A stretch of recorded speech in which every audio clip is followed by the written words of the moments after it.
Hello, Stan Martin again here, video number 2. I thought today I would begin by addressing a very common error in the float world. If you go to YouTube and you start looking at what various people are saying about flotation, that is float tanks, isolation chambers, and so forth, again and again you run into the term sensory deprivation. In fact, often it's in the title. It's in the very title of how the float tank is described, and if it's not, soon on in the content of the video, somebody will generally will mention sensory deprivation as if that is a description of what is happening in the float tank.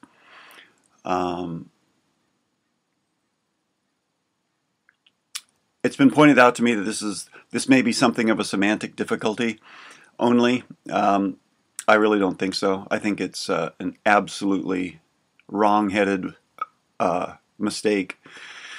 And furthermore, what's even more important than this mistake, first of all, it's not, let me just say, it's not sensory deprivation that's going on in a tank. You're not deprived of anything. First of all, the term deprived means a total loss of something. It means being bereaved as if by death of something, divested entirely of something. Okay, first of all, that term is way over the top. And secondly, even if we grant that, we say, well, yeah, but still, I get in there and there's, there's nothing to see, and I'm not in gravity, so I'm not sensing gravity, and so my senses are reduced. That's not even true either, because your gravitational sense didn't go anywhere. It's actually telling you that you're not in gravity. Your sight didn't go anywhere. It's just telling you that there's nothing particularly to pay attention to visually. You open your eyes, you can perfectly see black. What's being reduced is your habitual perceptions. So my concern here is that the grand error is really considerable, because we're failing to make a distinction between sensation and perception. And I'll bet, as I mention this right now, your eyes are probably beginning to glaze over and say, well, what difference does it make? It's just a semantic issue here. Whether we could call it an elephant if we want to. Well, okay, do whatever you want. But my point is that this whole culture-wide failure to distinguish sensation from perception is one indicator of a massive oversight of and obliviousness to our true framework of reality. This is a real big deal. In other words, we're operating constantly from a framework of reality that's fabricated, that's socially constructed, and that, although it has a place in the world of technology, in the world of practical getting and doing and achieving, it's not a framework of reality. And when you try to live your life by something that, and you assume, at a deep level, you presume that you are, obeying these guidelines of the real and so forth, how can you not be profoundly thrown out of balance? And how can that not lead profoundly to every kind of problem and suffering that humanity faces? That's my thesis here. Okay. Furthermore, that it's very simply remediated, this problem. It's a matter of the simplest logic. And that logic, and by the simplest logic, the very simplest possible logic, is a binary logic, is a logic of opposite contrasts, a logic of contrasts, of opposite elements. Okay. life is founded. Now, realize we're communicating in words here.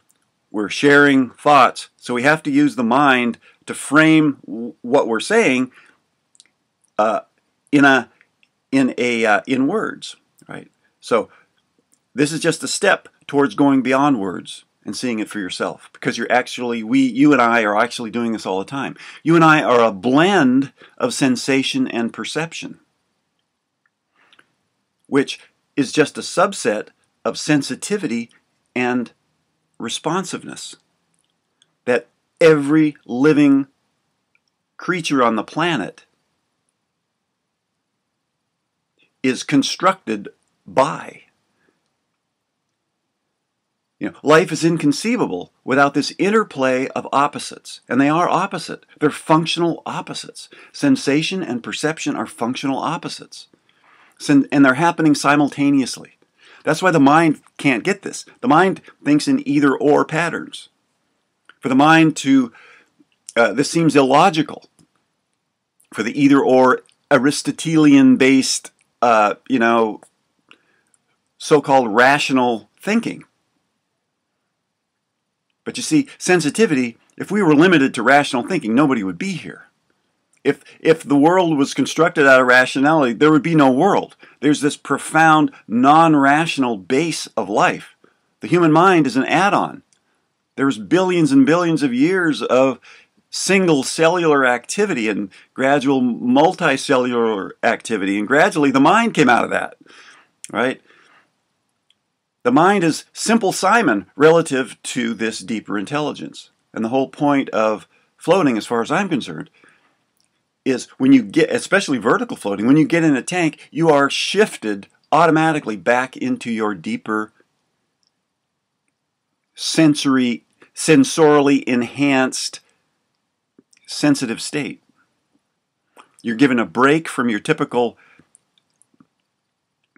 thought-bound reactive patterns.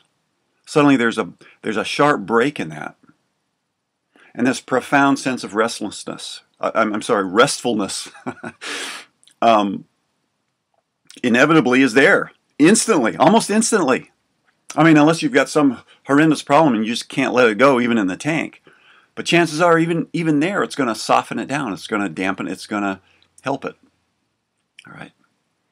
So I can't stress enough how important it is to have an intellectual understanding of what's happening to you in there if you want those effects to be magnified and if you want to understand them enough to continue to allow them to develop coherently outside of the tank. You want to integrate, I would think, when you float and you get this wonderful sense of relaxation and this sense of openness, and maybe even some of your problems will start to fall away. That's not uncommon. And you won't even realize what happened. And if you've got this model that, oh, I deprived my senses, and that's how this higher state came about. You've got an incoherent, you're operating from this incoherent framework of reality that's actually working against us in all kinds of ways, all kinds of subtle ways. And it's not that hard to see why, logically.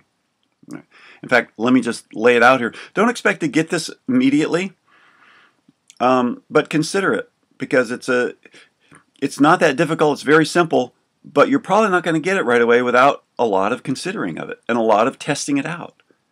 And hopefully I can stimulate you to want to do that here. I'm not trying to prove it to you. I can't, there's no way for you to believe in it and make it happen, or for me to convince you of it. That none of that makes any sense. What makes sense is to see it for yourself, if you want to. Now, the more conservative you are, the less I would advise doing that. The more you need to hang on to keep an even keel and keep all the balls in the air to feed your family and keep that corporate job and all that stuff, you probably better put this on hold for a while. Because what we're talking about is shifting your entire framework of reality. It means dying to an old framework to which we have all kinds of attachments, emotional attachments and so forth,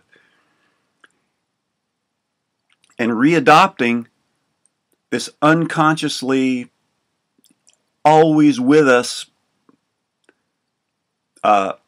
true framework. It's not a matter of belief. It's not a philosophy. It's not my opinion. But when you do that, you have to have some freedom to allow your life to rearrange itself, perhaps dramatically. Yeah. Your entire social reference group will probably dramatically change. For example, like maybe the people you're even appear to be closest to right now. The more serious you get about this, the more you become something of an oddity relative to the rest of society. And you have to be prepared for that. So,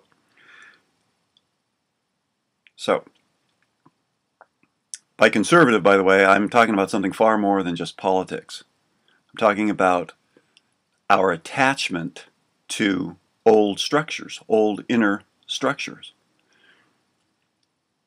Another way of saying that is our attachment to past-based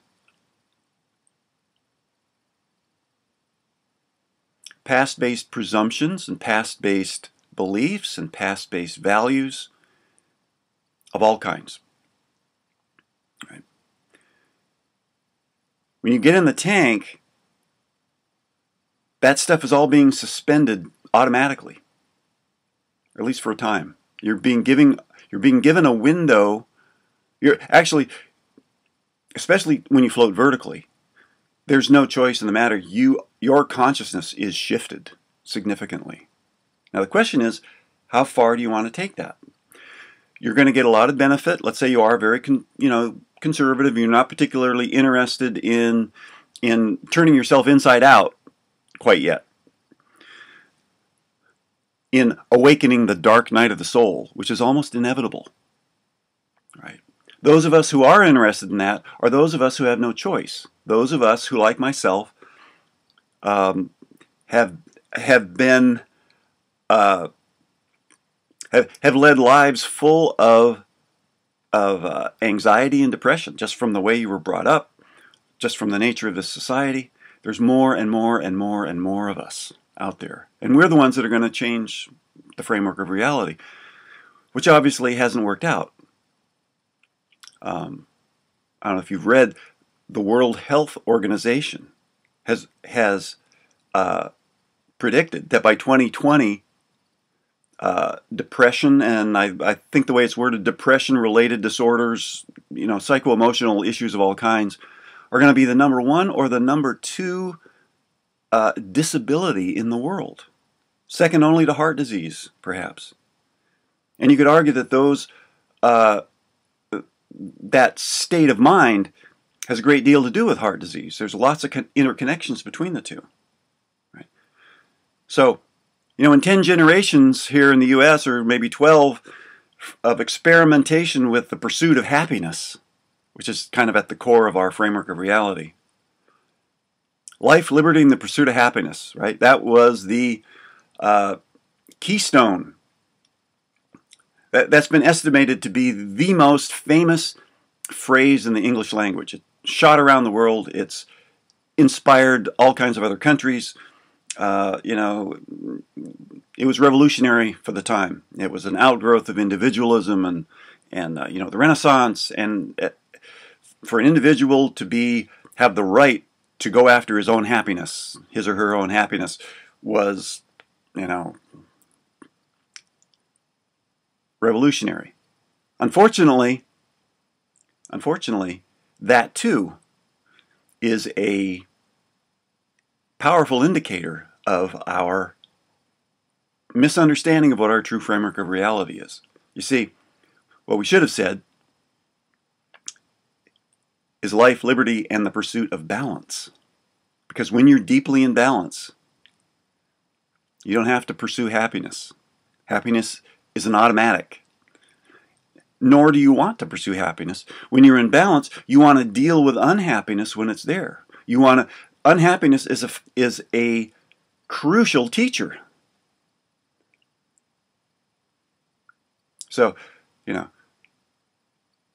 for the last several centuries now, we've been running away from, with the notion of I should always be happy, and I'll do anything to be happy, That's gotten translated into capitalistic terms. It's it's the smile buttons and all that stuff. It keeps people extremely superficial. It keeps them locked into a framework of reality that is misserving them all the time. Okay, and this is coming to a head. I mean, it hasn't worked. It's a social experiment that's failed, basically. All right, but back to my original point. What is balance? What do I mean by balance? A balance right now. Now, the best way to see it is in a very simple way, and then you can see it in a more broad, seemingly quote unquote philosophical way, which it's not really philosophical. It's real. But let's see it in this very simple way. First of all, very simple contrasts, right? Perception. Sensation is a reception of the now, of what's unpredictably present. Unpredictable changes from second to second to second. Every creature has that. Every creature has to have that, or they can't possibly sustain themselves. Right? There's no way to predict what's going to happen. You have to sense it. You have to have a nowness. You have to have a presence. And that presence is inexplicable. Right off the top, we're going to say, don't try to explain that. Don't try to explain it away or reduce it to some kind of theory or other. Leave that unknown, leave that awesome, so that you can re-enter it and wonder about it and explore it directly for yourself. Do not shroud that in some corral of thinking, because thinking is past-based. The past can never capture the present. Right? A perception is past-based. Any kind of your perception of me on the screen here, I'm an older male and I look a certain way and I've got certain clothes and all that, that's a perception. And what we don't realize is our perceptual abilities to distinguish objects and recognize them. That's been built up over time. That's a past-based skill that an infant obviously doesn't have. How does an infant get that? How does an infant move from roughly a blank slate? They're not really quite a blank slate, but they're pretty close. Because they've been listening to sounds. It's now known that when an infant comes out, they've got a pretty well-developed sense of hearing, and they track sound, and they've learned to distinguish sounds, and they've been listening in on conversations and getting a sense of the rhythm of the voices and all that. So they're kind of primed for sound. However, their vision is terrible. They have so they are learning big time to develop perceptions, and eventually an ego. Right, and eventually belief systems and all that stuff. So, now, John Locke was onto this 3 centuries ago with his groundbreaking book, The Essay on Human Understanding. And he pointed out how he was trying to be extremely practical. And he's saying, hey, look, the infant doesn't know anything. How does it get there? Well, it gets there with very simple, it has to get there with, just like a seed becoming a tree, or just like the fetus gradually becoming a full-blown organism. Consciousness is no different. It has to start with some very simple. He called them simple ideas, which was not very precise way to say it, but basically then he hopped over what actually happens. But he was basically on the right track. We start off with the infant starts off with a very simple understandings that get repeated and repeated and repeated, and gradually those patterns become perceptions. And gradually the infant no longer has to study and laboriously contrast, stillness from motion in order to understand that something is moving. This is my point. Sensitivity is always a contrast. Sensitivity, the enormous power and potential for sensitivity is in its is in this mysterious ability, it's this mysterious quality of sensing to do something extremely simple, which is detect a difference. Detect a relationship of difference between two things. If no difference can be detected between two things, those two things essentially don't exist for that organism. They may exist to some other organism. And that's what's happening with the failure to distinguish sensing from perception, which is why I'm objecting so strenuously to talking about floating being sensory deprivation. It's absolutely not what it is. It's sensory enhancement, you know. But the bigger issue is that it reflects an absolute obliviousness to what our true framework of reality is. It reflects the whole sensory deprivation business harkens back to early Christian times, and probably, I don't mean to just go after Christians, but I mean, I think early, not only Christians, but throughout the world, the mystics, typically the early mystics, were, you know, in their the serious ones who were struggling to find a deeper reality. That's what they came up with. And they would find that if they would go into a cave, or they would, you know, not eat for some period of time, or go through some kind of, you know, process, that something would happen, something would open up. Okay. But what they weren't doing was depriving themselves of their senses. What they were doing was throwing themselves into a non-ordinary state that suspended the way they usually saw the world, the way they usually perceived the world. What was actually happening was, when you do that, you can suddenly sense whole new differences. And differences fundamentally are the fundamental root from which everything else is derived. All right. We started to talk about that with the infant. First of all, in the womb, the infant has to distinguish silence from sound. That's a big one. Right? If there was no distinction between silence and sound, you know, you wouldn't be able to perceive sound. Once you've got that distinction, you can begin to distinguish this sound from that sound. Right? So when you're hearing two sounds, or, you know, at first it's like two sounds that are different, and then little by little you're able to hone in on a particular sound. So, you know, the mind is beginning to grow here. It's beginning, especially as these patterns get repeated and repeated and repeated in different ways. Pretty soon you notice the pattern, and you don't need to again and again have to go into that labor of just total unknowing, seeing it for the first time.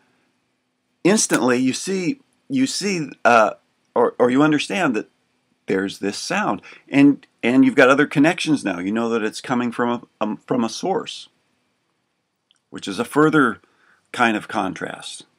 You know, it doesn't take many of these before you're well on your way to having standard human consciousness. Another major one, as I started to mention, is the difference between motion and stillness. Right? After a while, after many, many different kinds of movements have been tracked, pretty soon you're just instantly tracking motion as if it's a thing in itself. And when you do that, you're on your way to also beginning to recognize objects, distinguishing objects from space. There's another major contrast.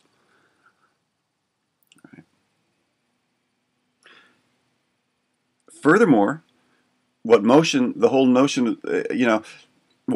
implicit in tracking motion is a now and a then, right? So you see where this goes? I mean, suddenly now we've got a further understanding of time. We've got this relationship. There's a now and a then. There's a here and a there. These are basic to consciousness. And once you've got them, as you get them, the remarkable thing is they're reactive in nature, and and they merge beautifully with each other, so that they're not single anymore. They're a composite. So when you see a traveling object, you've got 5 or 6 major contrasts that are all fit together to allow you to track that. And as you do, then that in turn allows you to start valuing certain objects over other ones, or certain whole conditions over other ones. That's a whole different class of contrasts. And well, I call those hierarchical contrasts. Because wherever there's a value system, and every creature has a value system,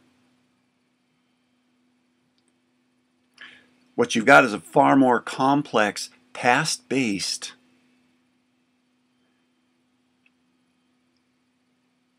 framework that unfortunately modern human beings have come to rely on more and more and more as their framework of reality. That's why we get in such trouble with ourselves. That's why there's wars. That's why there's prejudice. That's why there's ongoing imbalances. That's why there's profound depressions. Because that framework cannot regulate. It's not designed to regulate the organism correctly. That framework is significantly reducing sensitivity. It's significantly overemphasizing the past-based side of ourselves. This is so simple. So simple. It's flying by fairly fast here. Don't be intimidated by this. I've been looking at this for 40 years. And gradually being able to articulate it more and more, see it more and more, be myself healed by it more and more the more I understand it. But basically, I'm at a point now where more than ever I feel it's fundamentally simple, which it is. In fact, that's the problem. It's so simple. We don't value the simple. Just like we don't value senses, our basics. Sensing, we don't, culturally we don't value that, and yet it's the source of everything, and it's the source of change. It's the source of insight. It's, sensing. When we talk about sensory, usually when we talk about the senses, we're talking about the so-called 5 senses. But we have thousands of senses, thousands of means of sensitivity, especially inwardly. It's how the organism regulates. It's how any organism regulates itself. It's constantly receiving unpredictable inputs and then responding appropriately. There's no other way to respond appropriately. In balance. And then have that response cut off at the right time. When food goes into your stomach, that's sensed right away. That's what stimulates the digestive process. What happens if that process doesn't shut off? When the food is finally out of there, what happens then? Well, if you continue to secrete digestive fluids, you're probably going to have an ulcer after a while, right? But if you're healthy, those little cells, which are just as intelligent as the brain in their own way, they know that there's nothing there anymore. They're sensing that there's nothing more to do. They shut everything off. That sensitivity shuts off the doing part of the stomach, the doing part of digestion, which is very important that the organism rest when it needs to. If the stomach continues to spit out digestive juices, you're on your way into a growing issue of imbalance there digestively. Well, it's no different with the mind. The mind needs to operate only when it's needed. Otherwise, it needs to be quiet and observant and sensitive. And that's what we don't value enough, because the whole economy is founded on knowledge, expertise, educational, accomplishments and all that. So we've got a culture that is riddled with every kind of stress-related disorder imaginable, things we've never seen before throughout the organism. Physiological disorders, unprecedented, at least in the numbers that we see them now. Immune disorders, all that. I mean, there's 80 different, last count, there's something like 80 different kinds of immune disorders, which is basically the immune system eating its own tissues, eating tissues in the body of one kind or another. Because, why? Because those immunological cells that travel around the organ have lost their sensitivity to some degree, probably from a crappy diet, and there's, who knows? There's a lot of different factors. The more stressed out you are, the more overloaded the whole organism, out of balance it is. Things get insensitized that way. When you eat tons of sugar, the receptors on cells begin to what do they call it? Downregulate. They know they're being oversaturated with a particular substance. They start just desensitizing themselves because rather than be poisoned by our dumbass habits. So, but the desensitization is a stupefaction. The more desensitized anything is, the less it's able to respond appropriately. Just like, if you're driving down the road and you've got fog to deal with, and suddenly you can't see. I mean, you can't possibly, your driving reactions are going to be not quite there. It's dangerous. Simple. This is what I mean by the logic of this thing. So it's a matter of making a few corrective, extremely important complementary contrasts. Complementary contrasts are not either or. There's no, this is better than that. There's no, this is more valuable than that. There's no, I'm going after this and shoving that away. There's no, desire or fear here. There's no gain loss. That's all secondary. There's a place for that. There's a place for that, but it needs the platform. It needs the primary platform for the value system to operate appropriately and to be shut off appropriately. That's what's really important. All right. So this perspective, this is getting kind of long. I'm going to shut it off here and maybe pick it up a little later. There's a lot to be said about it, even though it's so very simple. Sooner or later, you're not going to need me or anybody else to show you this. It's so obvious. But in the next video, I'm going to start laying out, we're going to go beyond just sensation and perception and widen the field. There's 100 of these or so, 100 that I've come up with, and of those probably, I don't know, 30 or 40 seem to me most significant. The others are kind of like repeats, and yet, to me, these are fascinating because they amount to the alphabet of consciousness, or the atomic structure of consciousness. The more you see into this complementary relationship, these opposites that are not, the remarkable thing about them is they're opposites, functional opposites, and yet they're one. So they're different and one at the same time. That's what the mind can't get. It's what all the Zen paradoxes are about, actually. Unlike the mind is constantly distinguishing things, separating things. There's a difference between the past and the present. Those are absolutely separate, and the language is built on that separation. And yet inwardly, pastness and presence are hand in glove. They're happening simultaneously. Your thinking is happening in the present, but it's past-based. That's an extremely important fact to understand. Same with emotion and negative emotion. It's all past-based. It's happening now. So you think, well, I'm in the now, right? Because I've got this. Yeah, but look at that. That's a reactive process. And behind it is a value system. Any kind of negative emotion is riddled with values. It's riddled with gain, loss, right, wrong, good, bad, blah, blah, blah, pride and shame. Okay. So as you begin to see the correct relationship,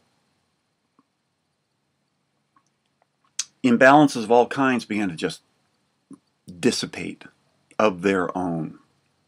Because you are going right to the root right to the root of the construction of consciousness. And you're deconstructing an old structure. And sometimes that's painful. Sometimes getting in the tank, the vertical float is so powerful that it's not uncommon to get in the tank and be really uncomfortable for a little bit. And what we tell people is, if that happens to you, try to stay with it if you can. Especially if you've got any kind of introspective practice going on, that you are being given an opportunity to shift, not only just temporarily, but to really drop some old structure permanently there, at least some part of it. That's the way it happens. This is why St. John of the Cross is famous for saying, beseeching the heavens and say, Lord, send me more pain, send me more pain. Because he knew that that was a fundamental step to dissolving pain. He knew that when you bring the ghosts on, the only way to, and see, this is what the more conservatively minded person is not going to be up to, because this can be very upsetting. It's a dying process. It's painful because the dark night of the soul is painful because you are literally dying to old attachments. So you're of two minds. You really want the old, the old addictions and all this and that, and yet they're dying off. And now you're left with, something else. So, this is not an easy. It's not an easy thing to do. And it's almost impossible if you don't understand, if you don't have this kind of an overview of what is going on and why you're doing it, why it's absolutely necessary.